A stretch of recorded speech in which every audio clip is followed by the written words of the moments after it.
अस्सलाम वालेकुम दोस्तों, मैं चंदा जुनैद आज दोबारा से हाजिर हुई हूँ एक नई सच्ची कहानी के साथ और मैं उम्मीद करती हूँ कि आज की ये कहानी आप लोगों को बहुत ज्यादा पसंद आएगी। दोस्तों, आज जो वाकया मैं आपके साथ शेयर करने जा रही हूँ, ये वाकया आयशा खान ने इस्लामाबाद से भेजा है। तो चलिए आज का ये वाकया शुरू करते हैं।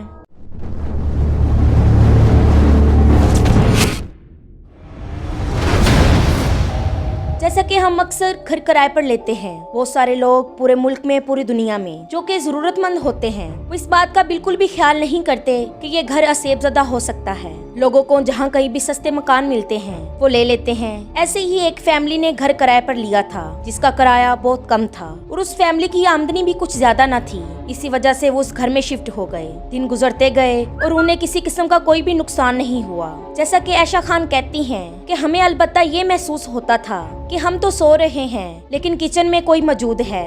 रात को सेंट से झाड़ू देने की आवाजें आती थी। फिर एक पल ऐसा भी लगता था कि मजमे की सूरत में कोई हमारे सेंट में मौजूद है। अचानक से जब मैंने अपने कमरे का दरवाजा खोला तो देखती हूँ कि वहाँ कोई भी मौजूद नहीं है। लेकिन हमारी ये बात बहुत अहम थी कि हम नमाज बड़ी पाबंदी से पढ़ते थे। हमारे घर में तलावत भी लगा करती थी और हमारे घर में गाने कोई भी नहीं सुनता था। असर से लेकर मगरिब के दरमियान हमेशा तलावत ही चला करती थी। सुबह जैसे ही हमारी आंख खुलती थी तो सबसे पहले हम तलावत लगाया करते थे। हमारे कुछ रिश्तेदार हमारे घर रहने के लिए आए। जैसे ही उन्होंने हमारे घर में कदम रखा, एक रात गुजरी जबकि दूसरे ही दिन वो अपने घर वापस चले गए। जब वो जा रहे थे तो उन्होंने हमसे जिक्र किया कि हमने आपके घर में कुछ चहलकदमी महसूस की है। ना कि चहलकदमी बल्कि आपके घर में एक मखलूक भी रहती है। ये आपके घर में किसी कॉर्नर में बसती है जहाँ से उनका गुजर हमेशा होता रहता है। वो नेक लोग हैं, वो नेक जिन्नात हैं। जैसे ही मुझे ये बात बताई गई अब मुझे खौफ महसूस हुआ और मैं जरा डर भी गई। मेरे बच्चे होते हैं और मैं एक गवर्नमेंट स्कूल में पढ़ाती हूँ। एक दिन मुझे काफी देर हो गई। मेरे बच्चे जो कि 13 साल की उम्र से लेकर 16 साल की उम्र तक हैं, मुझे काफी फिक्र हो रही थी। मेरे शौहर भी काम पर थे, बच्चे घर में भूखे बैठे थे क्योंकि अगर मैं लेट पहुंचती तो घर में खाना बनाने का मसला होता।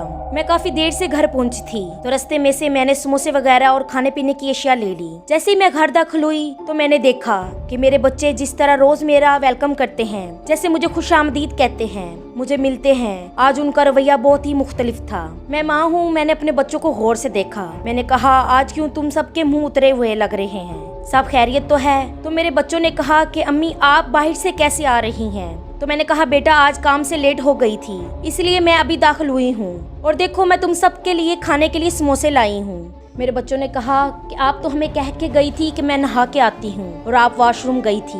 अभी जैसे ही वॉशरूम का दरवाजा बंद हुआ और आप बाहर के दरवाजे से अंदर दाखिल हुई और आपने हमारे लिए खाना भी बनाया था और हमने खाना भी खा लिया। तो वो कहती हैं कि मैं सब कुछ छोड़ के किचन भागी। मुझे डर लगा। जैसे ही मैं बावर्ची खाने गई तो मैंने देखा कि खाना तैयार पड़ा हुआ था। बहुत ही लजीज और बहुत ही खुशबूदार खाना था और खाना इतनी मिकदार में था कि मैं देखकर खुद भी हैरान हो गई। मैं भागती हुई आई और मैंने अपने बच्चों को सीने से लगाया। मैंने कहा, बच्चों खाना किसने बनाया? मुझे सच बताओ। तो कहने लगे कि अम्मी जान आपने आते ही हमने सीने से लगाया जिस तरह आप हमेशा हमें लगाया करती थी।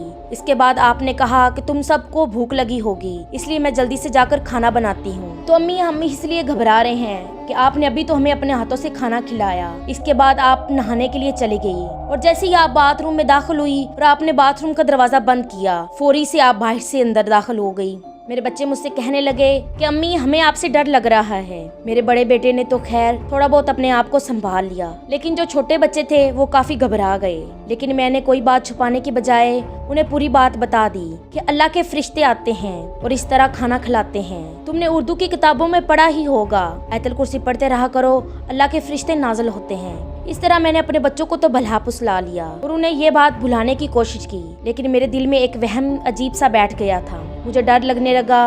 मैं काम पर जाती हूँ और पीछे से मेरे बच्चे अकेले होते हैं। जैसे ही उनके वालिद घर आए तो मैंने पूरा माजरा उन्हें बताया तो वो भी घबरा गए, लेकिन उन्होंने मुझे एक बात का दिलासा दिया, तसल्ली दी और कहा कि घबराओ मत, जो कोई भी है नेक है, बल्कि अपने बच्चों को नमाज की आदत डालो और उन्हें कहो कि आयतुल कुर्सी पढ़ा करें, कुछ नहीं होगा। कहती हैं कि अल्लाह का शुक्र है हम आज भी उसी घर में रहते हैं चुपचाप, कभी भी कोई ऐसा मसला पेश नहीं आया। दोबारा कोई भी मसले वाली बात नहीं हुई। अलबत्ता हमें कुरान पाक की तिलावत की आवाज़ें आती हैं और इस मखलूक की मौजूदगी का एहसास भी होता है। ये जो कोई भी मखलूक है अल्लाह की नेक मखलूक है और हमें कुछ नहीं कहती, बल्कि मेरी गैर मौजूदगी में मेरे बच्चों का ख्याल रखती है। तो दोस्तों, ये था आयशा खान का वाकया। मैं उम्मीद करती हूँ कि आज की ये वीडियो आप लोगों को बहुत ज़्यादा पसंद आई होगी। इस तरह की मज़ीद इंटरेस्टिंग वीडियोस देखने के लिए आप हमारे चैनल को सब्सक्राइब करें और बेल आइकन को दबाएं ताकि हर आने वाली वीडियो सबसे पहले आप तक पहुँच सके। दुआ में याद रखिएगा। अल्लाह निगहबान।